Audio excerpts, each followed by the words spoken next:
Ny Fiangonana Kristam-basia Madagasikara dia faly miarabanao indray amin'ity andron'ny alatsinainy faharoa ambin'ny folon'ny volana Mey ity, ary manolotra ny fiadanan'ny Tompo ho an'ny tsirairay avy. Androany tsika dia handrendray ny rapsodian'ny fahamarinana izay nosoratana ny lehilahin'Andriamanitra Pasteur Chris, ary nampitoraina ny lohateny hoe mitombo haingana mihoatra ny fisodrotry ny vidim-piainana. Jerentsika ny tenin'Andriamanitra ao amin'ny Efesianina 1:7 mivaky toy izao amin'ny anaran'i Jesosy. Isaorana ny Andriamanitra rain'i Jesosy Kristy Tompontsika, izay mitahantsika tao amin'ny Kristy amin'ny fitahiam-panahy rehetra any an-danitra.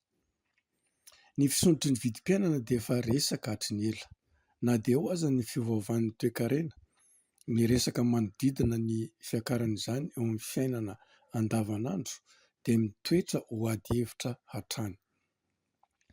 Betsaka ny olona maneho ny ahiahiny amin'ny fiakaran'ny vidin'entana sy ny fisondrotry ny vidim-piainana, fa ny valiteniko amin'ireny fitarainana ireny dia mitovy hatrany.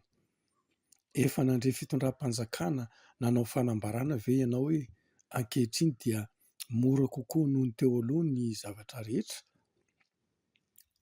Araka izany, tsy miova mihitsy ny resaka. Ny vidin'ny zavatra dia hiakatra foana, ary ny fanamby dia mbola hihamafy, fa amin'ny mahazanak'Andriamanitra anao, taranaka Abrahama voatahy anao, tsy antsoina andova ny ozon'ny tany na isan'ny sahirana ianao, fa nantsoina andovy ny fitahiana. Hitantsika izany ao amin'ny Petera 1:7. Ny ilain'ny vahoaka an'Andriamanitra dia ny mahafantatra ny teny, fa ao anatin'izany dia ho hitanao fa mitombo haingana kokoa noho ny fisondrotry ny vidim-piainana isika. Jereo ny tantaran'ny Isaka ao amin'ny Genesis 4:20. Milaza ny Baiboly fa misy mosary mafy teo amin'ny tany, mitovy amin'ilay mosary tamin'ny andron'ny Abrahama. Tany am-boalohany dia nikasa ny hifindra tany Ezipta Isaka handositra ny mosary, fa nasain'Andriamanitra ny janona tao Gerary izy. Raha tokony ho fatin'ny tahotra na ny fahakeviany Isaka dia nankatoa an'Andriamanitra ka nitoetra teo amin'ny tany ihany. Raha namafy tany Gerary Isaka dia nijinja avo zato eny tamin'ny taona iny ihany, satria notahin'i Jehovah izy.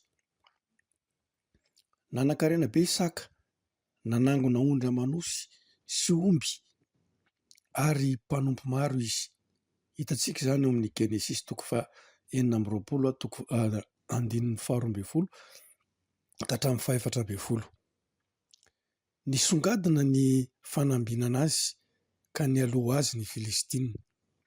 Izany ny lovanao, ianao dia miaina ambony ary mihoatra noho ny fisondrotry ny vidim-piainana, ny fitotonganana ary ny fahantrana, ka andeha amin'ny lovanao amin'ny mahataranaka Abrahama anao. Aoka ianao tsy ho sembotry ny fitotonganana ny toe-karena na ny fahampitehana misy, ambarao mandrakarifa fa ny fanambinana anao dia avy amin'Andriamanitra. Tsy miatra aminao tahaka ny olon'izao tontolo izao izany, tsy mahita lalan-kaleha izany. Ny Tompo no efa nanavaka anao manokana, ary rehefa mihetsika araka ny teny ianao dia hiaina ao anatin'ny tena zava-misy amin'ireo fitahiana. Aleloia. Ndaontsika hiaraka hivavaka. Ray malalo, misaotra anao no nifidy ahy handova fitahiana sy manome ahy hery hiakatra ambonin'ny fanamby eto amin'izao tontolo izao. Mitombo haingana mihoatra ny fisondrotry ny vidim-piainana sy ny fetra rehetra eo amin'izao tontolo izao aho. Amin'ny alalan'ny teninao dia miaina amin'ny fitobahanao ary mandeha amin'ny fahafenoan'ny fitahian'ny filazantsara ny Kristy.